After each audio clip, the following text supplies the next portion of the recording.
भैया आप कुछ नहीं चाय वाला किससे चलो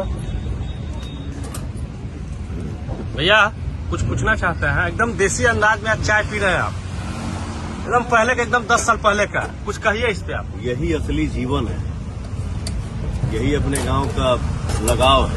जी भैया, ये मजा कहीं और नहीं मिलेगा। एकदम भैया देसी अंदाज में। वाह, सुनो खोते हैं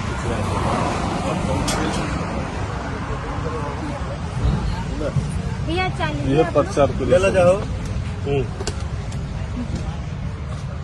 आज हमारे पवन भैया एकदम देसी अंदाज में चाय पी रहे हैं। एकदम देखिए, आप लोग को दिखा रहे हैं, देखिए एकदम मतलब कि हर चीज रहते हुए भी यहाँ का आनंद।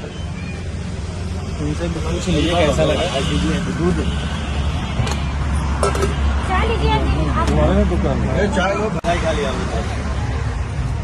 चल भैया आपके यहाँ चाय पीना है, कैसा लगा आपको? बहुत अच्छा लगा है। भैया का व्यवहार धन्यवाद से है, आप लोग सब लोग आए। हाँ सुनो,